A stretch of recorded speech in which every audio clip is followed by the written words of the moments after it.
tu flet subkonsciencia e këtyre njerëzve. Megjithatë s'kemi parë në arrestim të një kryeministri në detyrë, as në vendet të rajonit. Jo. Por kjo nuk do të thotë që s'ka për të patur. Nuk e di. Shiko, Flas nga historia. Unë i bëj një pyetje gjithë shqiptarëve. Për çfarë na duhet drejtësia, nëse nuk arreston kryeministrin në detyrë? Dhe zoti Berisha ka thënë i pari prej 2 apo 3 vitesh përpara, po ndoshta edhe më tepër, hajde të heqim parashkrimin për kryeministrat në detyrë. Kryeministri ish kryeministër. Unë s'kam frikë, ka thënë zoti Berisha. Ti nëse ke frikë, vazhdo. Nëse s'ke frikë, hiqe. Për çfarë mbrohesh me imunitet? Sepse shqiptarët dhe çdo njeri në botë, çdo popull që qeveriset, për çfarë pret nga prokuroria? Që ta arrestojnë ata që janë në detyrë. Kurse Rama thotë, jo, thotë mos më prekni mua, se unë jam kryeministër. Por Rama ndoshta zot bjeni ndonjëherë nga kryeministri derisa ta marri zoti. Dhe nuk e dim se kur do jetë. Rama thotë unë do vjet zgjedhjet, po mos pres se jam kryeministër. Unë do vjet Shqipërinë, mos pres se jam kryeministër. Pra ky njerëz ka ndërmend të largohet nga pushteti. Si do ja dalim ne këtë person? Do marrim armë, do vrasim njerëz. Po kjo nuk është rruga e dur. Po këtë mohoi edhe Berisha nuk do ketë dhunë, por nga indicet që ju keni me strukturat, me demokratët, me degët, ka shanse që pra protesta mos jetë nga ora 5-8 me orar, por të zjas më tej, apo ndoshta një rikthim të çadrave? Jo, zoti Berisha ka thënë që nuk ngul çadra. Nuk jam i çadrave. Atë të çadra jo. Në iskalim jo.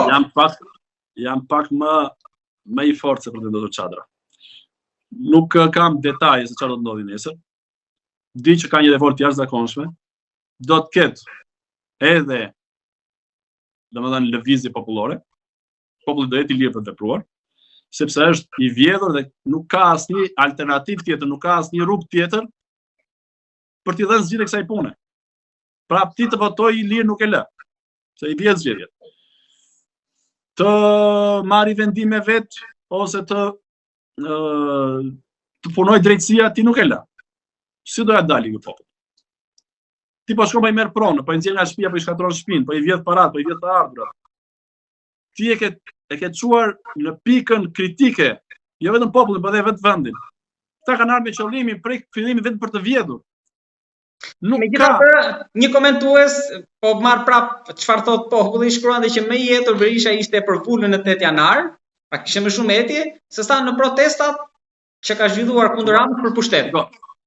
Shiko, ajo çka ka ndodhur 8 janar, sepse njerëzit edhe janë emocional, edhe ndikojnë.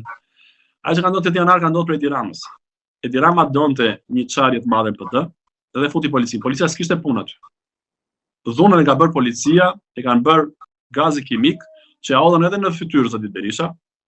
Po për çfarë ja hodhën? Ja hodhën për ta denigruar, ja hodhën për të thyer mitin e të fortit. Pra Rama është munduar në 13 vite ta shkatroj PD-n, ta shkatroj opozitën shqiptare, siç ka bërë në partitë e tjera. Pra ky njeri ka dashur të vendosi monizmin në këtë vend. Dhe aty nuk ishte dhunë. Zoti Berisha në 8 janar ka shkuar për t'i thënë partia ka zgjedhur që ta drejtoj unë. Dilni nga zyrat, sepse ne jemi shumica.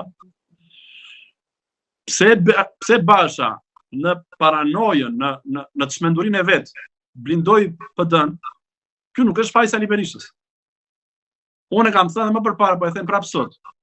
Ne me qetësi olimpike kemi marrë PD-n, kemi marrë vulën, me qetësi olimpike do marrim edhe partinë edhe pushtetin. Ne nuk jemi parti e dhunës, ne nuk vim me dhunë për të prodhuar dhunë. Ne vim për t'i dhënë zgjidhje Shqipërisë. Dhe kemi thënë, duam qeverie teknike, duam zgjedhje lira të ndershme, ta zgjidhni vetë shqiptarët. Ore mbase zgjedhin dikë tjetër, se Rama nuk e zgjedh me njeri. Nuk është problem për ne. Ne duam që të vëmë garë të lirë. Mendoj që problemi më i madh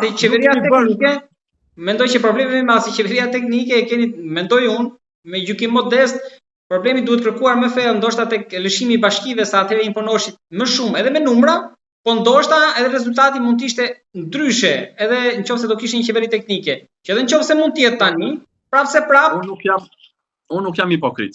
Unë kam qenë pro edhe djegjes mandateve, edhe për lënien e bashkive, e kam pranuar. Nuk është se kam qenë pro për djegjen e bashkive, por e kam pranuar. Okej?